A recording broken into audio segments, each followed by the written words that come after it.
মক্তবে আরবি পড়েছি, তখন আমরা পড়েছি আরবি হরফ 29টি। এই 29টা হরফের মধ্যে কিছু হরফ আছে যেগুলোর মধ্যে নোক্তা আছে, যেগুলো নোক্তা বিশিষ্ট। যেমন আলিফের মধ্যে কোনো নোক্তা নাই, বার মধ্যে নোক্তা আছে, তার মধ্যে নোক্তা আছে, সার মধ্যে নোক্তা আছে, জিমের মধ্যে নোক্তা আছে, হার মধ্যে কোনো নোক্তা নাই। সিনের মধ্যে নোক্তা নাই, সিনের মধ্যে নোক্তা আছে। সদের মধ্যে কোনো নোক্তা নাই, দদের মধ্যে নোক্তা আছে। ঠিক আল্লাহ রাব্বুল আলামিনও তার সত্তাকে বোঝানোর জন্য যে আল্লাহ নামের সত্তা, সেই সত্তা নির্বাচন করার ক্ষেত্রে এতটা সুন্দর কৌশল অবলম্বন করেছেন, বেছে বেছে এমন এমন শব্দ তার জন্য নির্বাচন করেছেন যেই শব্দগুলো উচ্চারণ করতে কোনো নোক্তার মুখাপেক্ষী হতে হয় না। আলিফের মধ্যে কোনো নোক্তা নাই, লামের মধ্যে কোনো নোক্তা নাই, হার মধ্যে কোনো নোক্তা নাই। কেন নোক্তা নাই? কারণ আল্লাহ তাআলা এটা প্রমাণ করতে চান যে আমি যেভাবে দুনিয়ার কোনো কিছুর মুখাপেক্ষী নয়, ঠিক আমার নাম উচ্চারণ করার ক্ষেত্রেও কোনো নোক্তার মুখাপেক্ষী হওয়ার কোনো প্রয়োজন নাই। এটা আল্লাহ তাআলা একথাই বুঝালেন যে আমি যেমন অমুখাপেক্ষী, আমাকে যেই নামে ডাকবে, যেই শব্দে ডাকবে, যেই জাতীয় শব্দে তুমি ডাকবে, সেই শব্দও কোনো নোক্তার প্রতি মুখাপেক্ষী নয়। ঠিক রাসূলুল্লাহ সাল্লাল্লাহু আলাইহি ওয়াসাল্লাম দুনিয়াতে আসার পরে দুনিয়াতে যত নবী রাসূল এসেছেন, প্রত্যেক নবী অন্য নবীর প্রতি মুখাপেক্ষী ছিলেন। আদম আলাইহিস সালাতু ওয়াস সালাম নবী হয়েছেন, তারপরে তার সন্তানরা নবী হয়েছেন। নূহ আলাইহিস সালাতু ওয়াস সালাম নবী হয়েছেন, তার পরবর্তীতে আল্লাহ তাআলা আরো নবী প্রেরণ করেছেন। মূসা আলাইহিস সালাতু ওয়াস সালাম নবী হয়েছেন, তিনি তার মৃত্যুর আগে মানুষকে জানিয়ে দিয়েছেন আমার মৃত্যুর পরে যারা নবী হবেন তাদেরকে অনুসরণ করা তোমাদের জন্য কর্তব্য। সুতরাং তিনি স্বয়ং সম্পূর্ণ নবী হতে পারেন নাই, তারপরে আরো একজন নবীর প্রয়োজন ছিল। আর আমার নবী, আপনার নবী, সর্বশ্রেষ্ঠ নবী, সর্বশেষ নবী মুহাম্মাদুর রাসূলুল্লাহ সাল্লাল্লাহু আলাইহি ওয়াসাল্লাম এমন একজন নবী যিনি কামেল নবী, স্বয়ং সম্পূর্ণ নবী, তারপরে আর কোনো নবীর প্রয়োজন নাই।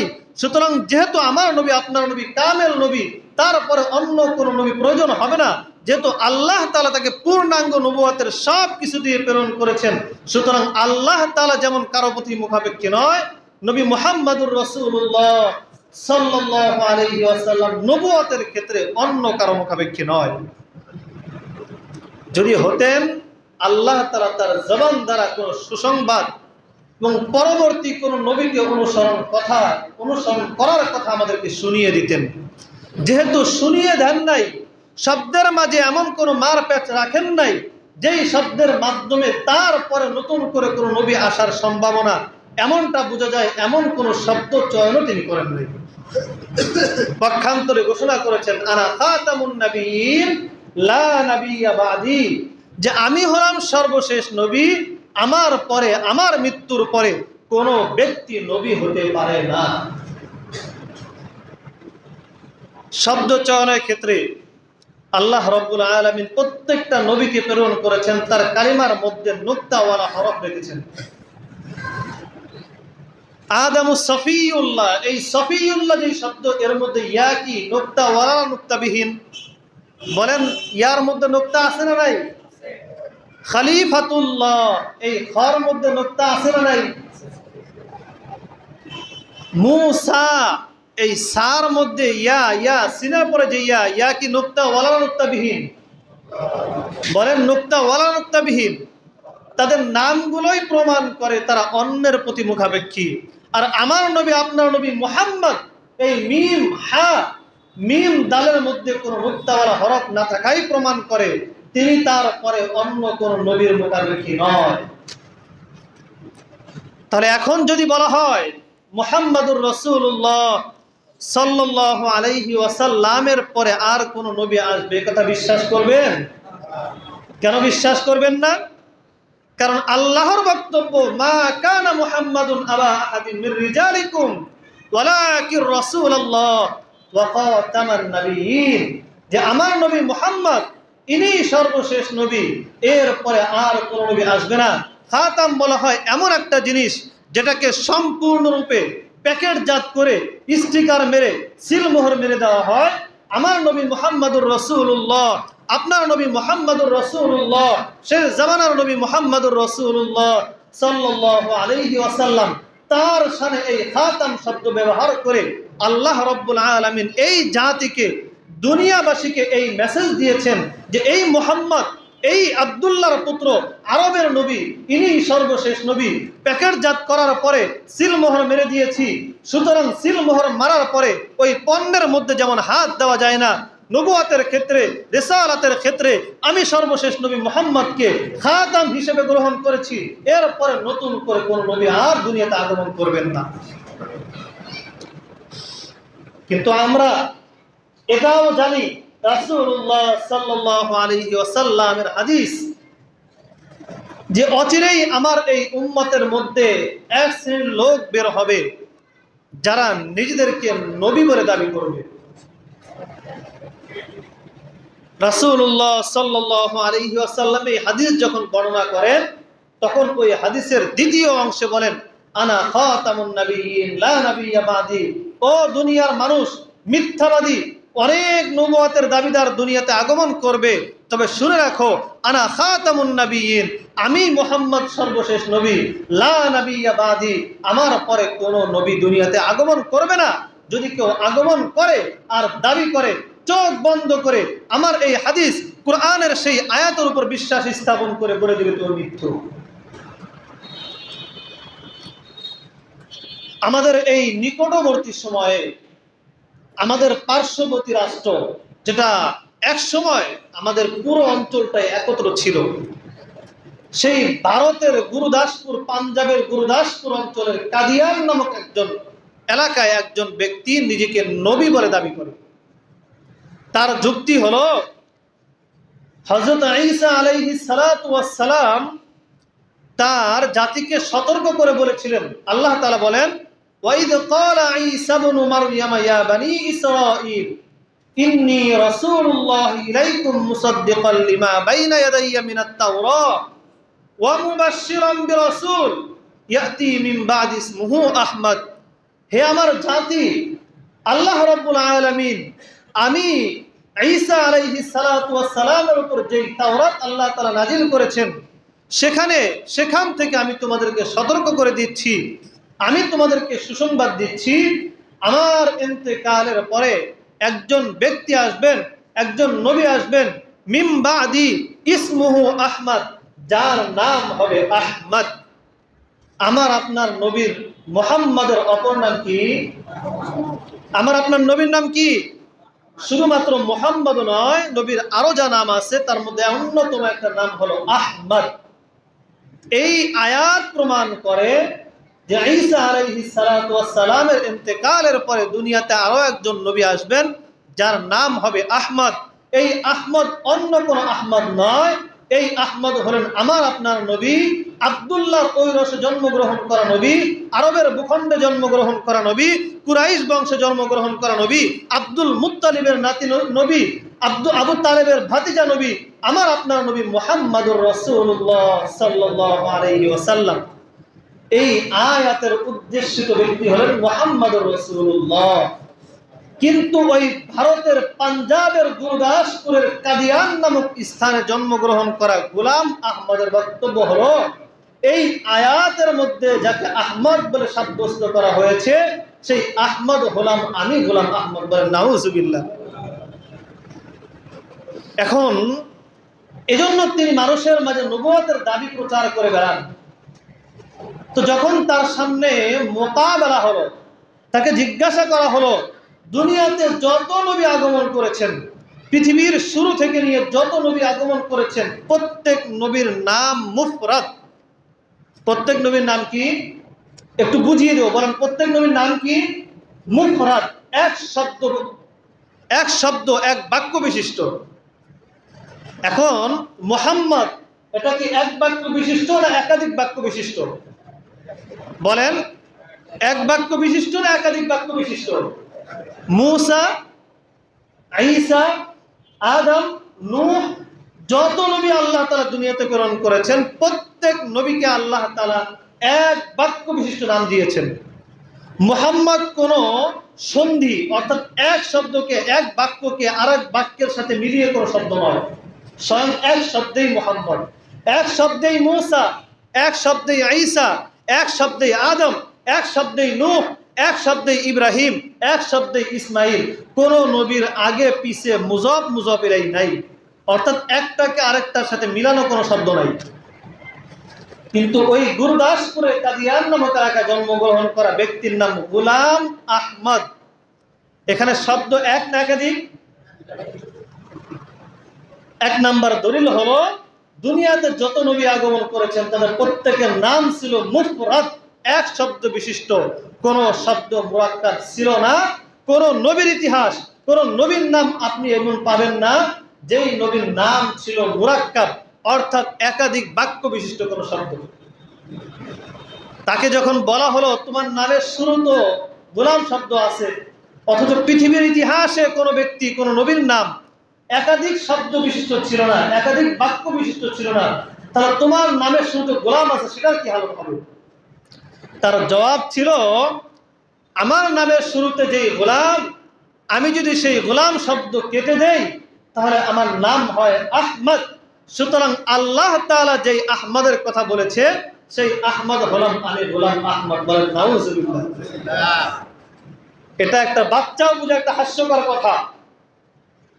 তো ওনার সাথে যখন মুহাজারা হয়, সানাউল্লাহ পানিপথী নামক একজন ব্যক্তি ছিলেন, একজন বড় আলেম ছিলেন। সানাউল্লাহ পানিপথী একজন বিচারকও ছিলেন।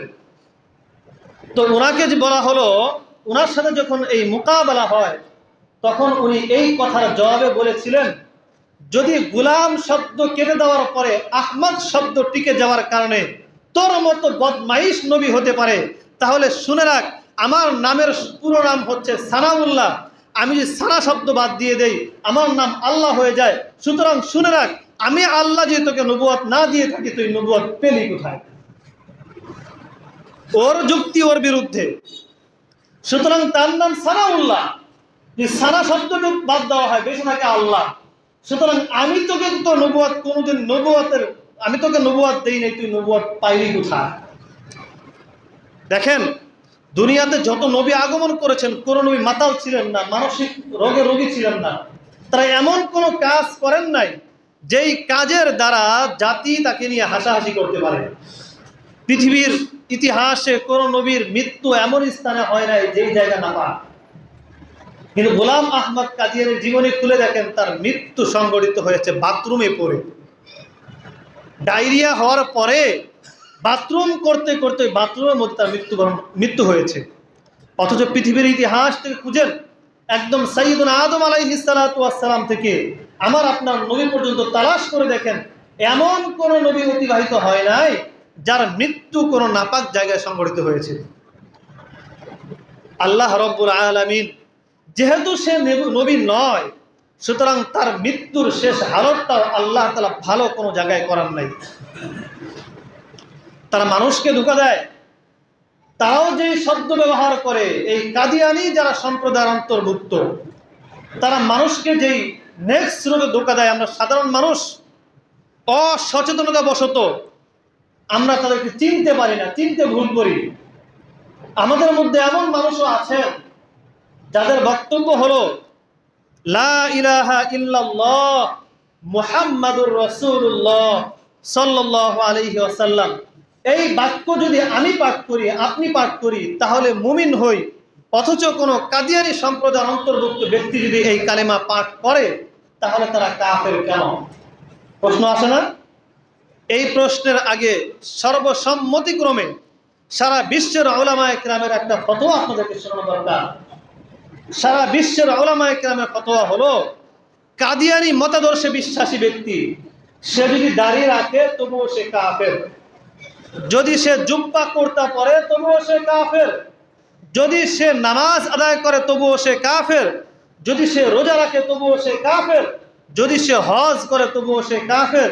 এমনকি সে যদি সকাল বিকাল প্রত্যেকটা মুহূর্তে ওই জমজমের পানি দিয়ে ওযু করে কাবার গিলাফের মধ্যে প্রবেশ করে কাবার মধ্যে প্রবেশ করে নামাজ আদায় করতে করতে তার কপালে দাগ বসিয়ে ফেলে এবং তার কপালে হাড্ডিগুলি গুঁড়াও করে ফেলে, তবু ওই ব্যক্তি কোনোদিন মুমিন হতে পারে না, সে একজন কাফের। তার কারণ হলো তাদের লিখিত, গোলাম আহমদ কাদিয়ানী কর্তৃক লিখিত তার যতগুলি লিখিত কিতাব আছে সেগুলোকে একত্রিত করা হয়েছে এবং তার লিখিত কিতাব এক গলতি কা ইজালা প্রায় 27 খণ্ডে লিখিত তার সমস্ত লেখা চিঠি বইপত্র একটা বইয়ের নাম হলো রুহানি খাজায়েন। এই রুহানি খাজায়েনের 18 খণ্ডের 207 নম্বর পৃষ্ঠার মধ্যে তার যেই বক্তব্য, সূরা ফাতহের শেষ আয়াত এবং শুরুর অংশের তিনি যেই ব্যাখ্যা করেছেন, এই ব্যাখ্যার পরে আমার ধারণা মতে কোনো মুসলমান এই প্রশ্ন আর কোনোদিন করতে পারে না যে আমি আপনি যদি লা ইলাহা ইল্লাল্লাহ মুহাম্মাদুর রাসূলুল্লাহ পাঠ করার দ্বারা ঈমানদার হতে পারি, তাহলে তারা লা ইলাহা ইল্লাল্লাহ মুহাম্মাদুর রাসূলুল্লাহ এই কথা পাঠ করলে কেন মুমিন হবে না? এই তার কথার মধ্যেই এর জবাব নিহিত। কি বলেছে তিনি? তার বক্তব্য হলো মুহাম্মাদুর রাসূলুল্লাহ, এই আয়াতে কারিমার মধ্যে আল্লাহ তাআলা আমাকে নবী হিসেবে, মুহাম্মদ হিসেবে আল্লাহ তাআলা কবুল করেছেন এবং এই আয়াতের মধ্যে আল্লাহ তাআলা আমাকে নবী হিসেবে, রাসূল হিসেবে সাব্যস্ত করেছেন। বলেন নাউজুবিল্লাহ। অর্থাৎ তার বক্তব্য হলো এই আয়াতের মধ্যে যেই মুহাম্মদ, এই আল্লাহ তাআলা আমাকে এই আয়াতে কারিমা নাজিল করে আমি গোলাম আহমদের নাম, তার বক্তব্য আল্লাহ তাআলা মুহাম্মদ রেখেছেন এবং আমাকে রিসালাতের দায়িত্ব দিয়েছেন। বলেন নাউজুবিল্লাহ। তাহলে বলেন আমি আপনি যেই কালিমা পাঠ করি আর কাদিয়ানী সম্প্রদায়ের লোকেরা যেই কালিমা পাঠ করে, তাদের কালিমার ভাষা শব্দ এক হলেও তার কালিমা আমার কালিমা কি এক? তার বিশ্বাস আর আমার বিশ্বাস কি এক? তাদের বক্তব্য ধারা যেই ব্যক্তি নবী, ওই নবী আর আমার আপনার নবী কি এক? আমার আপনার নবী দ্বারা উদ্দেশ্য হলো আরবের ভূমিতে জন্মগ্রহণ করা, আব্দুল মুত্তালিবের সন্তান আব্দুল্লাহর ঘরে জন্মগ্রহণ করা মুহাম্মাদুর রাসূলুল্লাহ সাল্লাল্লাহু আলাইহি ওয়াসাল্লাম। আর গোলাম আহমদ কাদিয়ানী এর সম্প্রদায়ের অন্তর্ভুক্ত যারা, তাদের কাছে মুহাম্মদ বলতে গোলাম আহমদ কাদিয়ানী। সুতরাং তাদের কালিমা, শব্দ চয়ন সব কিছু এক হলেও আকীদা বিশ্বাস, তাদের ঈমান আমাদের ঈমান কোনোদিন এক নয়।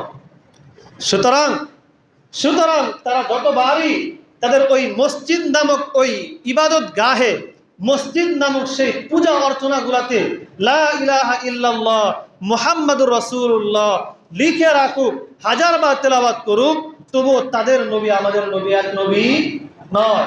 আল্লাহ রাব্বুল আলামিন আমাদের সকলকে তাদের এই ষড়যন্ত্র থেকে আমার আপনার ঈমানকে বাঁচিয়ে রাখার তৌফিক দান করুন। সকলে বলি আমিন। মুআজ্জাজ হাজিরিন, আল্লাহ রাব্বুল আলামিনের ঘোষণা, মা কানা মুহাম্মাদুন আবা আহাদিম মির রিজালিকুম ওয়ালাকিন রাসূলুল্লাহ ওয়া খাতামান নাবিয়্যিন, যে আমি আল্লাহ রাব্বুল আলামিন মুহাম্মদকে তোমাদের নিকট, আমি আল্লাহ রাব্বুল আলামিন তোমাদের কাছে সর্বশেষ নবী হিসেবে মুহাম্মদকে প্রেরণ করেছি। সুতরাং মুহাম্মাদুর রাসূলুল্লাহ সাল্লাল্লাহু আলাইহি ওয়াসাল্লামের পরে আর কোন নবীর আগমন দুনিয়াতে ঘটবে না। সুতরাং তারা যতবার আমাদেরকে বোঝানোর চেষ্টা করুক, আমাদের বক্তব্য এবং ফতোয়া একটাই, যতদিন পর্যন্ত তারা আমার আপনার নবী মুহাম্মাদুর রাসূলুল্লাহ সাল্লাল্লাহু আলাইহি ওয়াসাল্লামকে নবী হিসেবে স্বীকার না করবে, ততদিন পর্যন্ত তারা ঈমানদার মুমিন হতে পারবে না। কালেমার যেই দুই অংশ, প্রথম অংশ লা ইলাহা ইল্লাল্লাহ, এর অর্থ হলো আল্লাহ ছাড়া কোনো উপাস্য নাই। এই কালিমার মধ্যে যদি কোনো ব্যক্তি মনে করে আল্লাহ ছাড়া সেজদা পাওয়ার কোনো উপযুক্ত ব্যক্তি আছেন, আল্লাহ ছাড়া কোনো ব্যক্তি ইবাদতের উপযুক্ত, এই বিশ্বাস যদি কোনো ব্যক্তি করে, তার যেমন ঈমান থাকে না, আকিদায়ে তাওহীদের মধ্যে যদি কোনো ব্যক্তির সন্দেহ থাকে, ওই ব্যক্তির যেমন ঈমান থাকতে পারে না, ঠিক তদ্রূপ মা কানা মুহাম্মাদুন আবা আহাদিম মির রিজালিকুম, কালিমার দ্বিতীয় অংশ মুহাম্মাদুর রাসূলুল্লাহ, এই বাক্যের মধ্যে কারো যদি সন্দেহ থাকে, সেই ব্যক্তি কোনোদিন ঈমানদার হতে পারে না। কিন্তু আমার আপনার দুর্বলতার সুযোগে তারা যে সমস্ত কথা আমাদেরকে নিয়ে বলেছেন, অত্যন্ত দুঃখজনক, রক্তচড়া কথা তারা আমাদেরকে নিয়ে বলেন। রুহানি খাজাইনের মধ্যে গোলাম আহমদ কাদিয়ানি, তারা আমাকে আপনাকে, যারা গোলাম আহমদ কাদিয়ানিকে নবী হিসেবে স্বীকার করে না, তাদের প্রত্যেককে যুররিয়াতুল বাহায়া অর্থাৎ যারও সন্তান বলে সাব্যস্ত করেছে। বলেন নাউজুবিল্লাহ। এখানে যারা উপস্থিত আছেন, এদেশে যত মুসলমান আছেন, সারা বিশ্বে যত হিন্দু আছেন, সারা বিশ্বে যত খ্রিস্টান আছেন, যত ইহুদি আছেন, তাদের প্রত্যেককে গোলাম আহমদ কাদিয়ানি যুররিয়াতুল বাহায়া অর্থাৎ যারও সন্তান বলে গালি দিয়েছে। এখন বলেন, আমার আপনার বাবার জন্মের, আমার মার জন্মের, আমার আপনার জন্মের ঠিক আছে না নাই? আপনাকে যদি আমি যারও সন্তান বলে গালি দেই, আজকের পরে মিম্বার থেকে নামার পর আমার অস্তিত্বকে আপনি টিকিয়ে রাখবেন? আসতে বলেন, টিকিয়ে রাখবেন? যদি আপনাকে কেউ যারও সন্তান বলে আপনি তার দাঁত সামনে,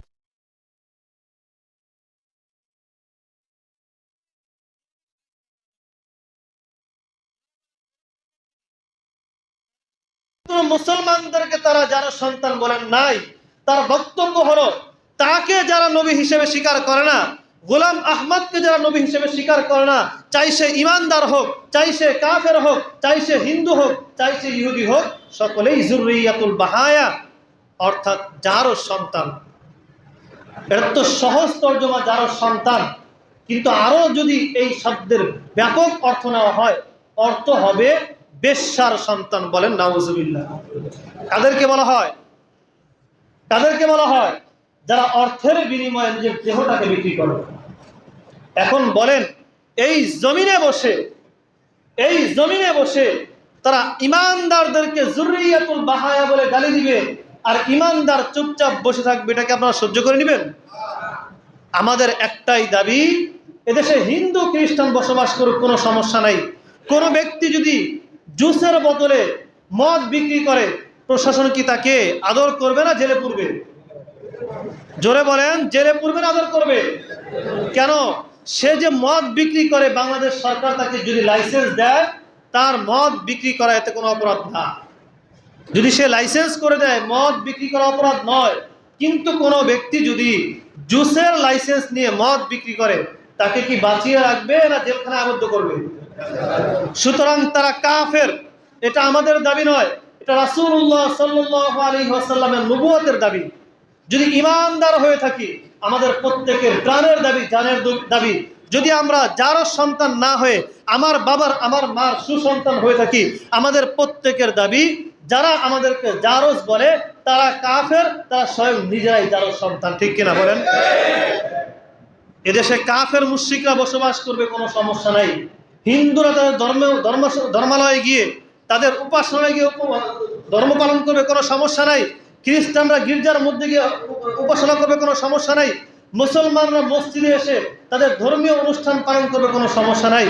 কিন্তু কেউ যদি মুসলমানদের মসজিদকে নাপাক করার জন্য মুসলমানদের মসজিদকে মসজিদ নাম দিয়ে সেখানে শিরকি বিদআতি আর রাসূলের নবুয়ত আর রিসালাতকে কুরবানি দেওয়া হয়, এদেশের মুসলমানরা কোনোদিন সহ্য করবে না, করবে না ইনশাআল্লাহ। মুআজ্জাজ হাজিরিন, এই কাদিয়ানিরা শুধুমাত্র আমাদের বাংলাদেশেই আমরা কাফের বলে সংসদে আইন পাশ করার দাবি করি নাই। সাউথ আফ্রিকার মতো একটা রাষ্ট্র, যেখানে মুসলমানরা সংখ্যালঘু, সেখানেও রাষ্ট্রীয়ভাবে ওই কাদিয়ানিদেরকে কাফের ঘোষণা করা হয়েছে। সৌদি আরবে কাফের ঘোষণা করা হয়েছে, পাকিস্তানে কাফের ঘোষণা করা হয়েছে, বিশ্বের অন্যান্য মুসলিম রাষ্ট্রগুলোতে কাফের ঘোষণা করা হয়েছে। সুতরাং যে দেশে 90% মুসলমান বসবাস করে, সে দেশে আমাদের আপনাদের সকলের প্রাণের দাবি হলো, এদেশে তারা কাদিয়ানি হিসেবে বসবাস করুক, কাফের হিসেবে বসবাস করুক, ভিন্ন ধর্ম নিয়ে বসবাস করুক, আমাদের কোনো আপত্তি নাই। কিন্তু মুসলমান নাম ধারণ করে, মুসলিম নাম ধারণ করে, মুসলিম জামাতের নাম ধারণ করে তারা আমাদেরকে, আমাদের ইমানদার সহজ সরল মুসলমানদেরকে ধোঁকা দিয়ে আমাদের ওই ভাইদেরকে মুহাম্মাদি ধর্ম নামে, ওই আহমদি মুসলিম জামাত নামে তারা আমাদের ভাইদেরকে মুরতাদ বানাবে, এদেশের মুসলমান কোনোদিন সহ্য করতে পারবে না ইনশাআল্লাহ। ওলামায়ে কেরাম কর্মসূচি দিয়েছেন আগামী 15 নভেম্বর ওলামায়ে কেরাম কর্মসূচি দিয়েছেন সোহরাওয়ার্দী উদ্যানে খতমে নবুয়ত এই এই ব্যানারে সমস্ত বাংলাদেশের মুসলমানদেরকে আহ্বান করেছেন। তারা সরকারের কাছে দাবি জানিয়েছেন এদেশে অন্যান্য আইনের মতো রাষ্ট্রীয়ভাবে কাফেরদেরকে, অন্যান্য আইনের মতো কাদিয়ানীদেরকে কাফের ঘোষণা করা হোক। তারা অন্য ধর্ম নিয়ে পালন করুক, অন্য নাম নিয়ে তাদের ধর্ম পালন করুক, কোনো সমস্যা নাই, কিন্তু মুসলমানের নাম ভাঙিয়ে তারা এদেশে ইসলাম পালন করতে পারবে। মুহাম্মদকে ছাড়া ইসলাম হয় না। মুহাম্মদ সাল্লাল্লাহু আলাইহি ওয়াসাল্লামকে ছাড়া যদি কেউ মনে করে আমি ঈমানদার, তার ঈমান পরিপূর্ণ হয় না। আল্লাহ তাআলার উপর আল্লাহ তাআলার উপর বিশ্বাস স্থাপন না করলে কোনো ব্যক্তি মুমিন হতে পারে না। যেভাবে আল্লাহ তাআলাকে বিশ্বাস না করলে মুমিন হয় না, ঠিক সেভাবে রাসূলুল্লাহ সাল্লাল্লাহু আলাইহি ওয়াসাল্লামের খতমে নবুয়তকে কেউ অস্বীকার করে দেশে ইসলাম পরিচালনা করতে পারবে না। সুতরাং আমাদের দাবি একটাই, প্রত্যেকটা মানুষের জানের এবং প্রাণের দাবি একটাই, আমরা আমার নবীর ইজ্জতের হেফাজত করতে চাই, আমরা আমাদের মুসলমানদের ঈমান রক্ষা করতে চাই। কাফেররা, কাদিয়ানীরা তারা ভিন্ন নামে, ভিন্ন ব্যানারে তারা তাদের ধর্ম পালন করুক, আমাদের কোনো আপত্তি নাই। তো মুসলমান নাম ধারণ করে দেশে তারা এই মুসলমানদেরকে মুরতাদ করার মিশনে নেমেছে, এটা আমরা বাস্তবায়ন হতে দিব না ইনশাআল্লাহ। আল্লাহ রাব্বুল আলামিন আমাদেরকে বুঝার তৌফিক দান করুন, সকলে বলি আমিন। এই মুরতাদদের হাত থেকে আমাদের ঈমান এবং ইসলামকে হেফাজত করুন, সকলে বলি আমিন। যাদের সামর্থ্য হবে, যাদের সুযোগ হবে, আল্লাহ রাব্বুল আলামিন আমাদেরকে সেই মহাবরকতময় সেই সমাবেশে যোগদান করা তৌফিক দান করুন, সকলে বলি আমিন। মুআজ্জাজ হাজিরিন, যারা আমাদের মুসলমানদেরকে জারজ বলে তাদেরকে আমরা সুসন্তান মনে করি না। যারা আমাদের মুসলমানদেরকে জারজ বলে তাদের বাবা মার পরিচয় নিয়ে আমরা প্রশ্ন তুলতেই পারি। আল্লাহ রাব্বুল আলামিন আমাদেরকে, আমাদের দেশের রাষ্ট্রপ্রধানদেরকে বুঝার তৌফিক দান করুন, সকলে বলি আমিন। যত দ্রুতই আমরা বুঝবো, আমাদের এই দাবি যত জোরালো হবে, তত বেশি আমাদের পবিত্র স্থানগুলো রক্ষা পাবে, আমাদের মুসলিম ভাইরা রক্ষা পাবে, আমাদের পবিত্র কাবা ঘর রক্ষা পাবে।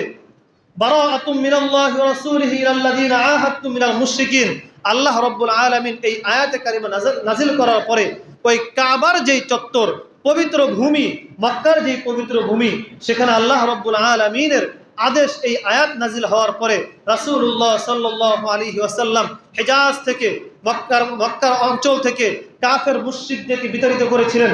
এর পরবর্তী সময় আজ পর্যন্ত কোন কাফের মুশরিক আজও পর্যন্ত ওই হাতিমে কাবা, ওই কাবার যে সীমানা, যে বাউন্ডারি, তার মধ্যে প্রবেশ করার অনুমতি পায় নাই, পাবেও না। কিন্তু যদি কোনো কাদিয়ানীকে অমুসলিম ঘোষণা করা না হয়, তাহলে তারা ইসলাম এবং মুসলমানদের নাম ভাঙিয়ে আমার দেশের পাসপোর্ট ব্যবহার করে তারা ওই কাবার মধ্যে প্রবেশ করতে পারবে। সৌদি সরকার কিছুই করা থাকবে না, কারণ তাদের কাছে যে পরিচয় প্রকাশ করা হবে সেখানে তাকে মুসলিম বলে পরিচয় করে দেওয়া হবে।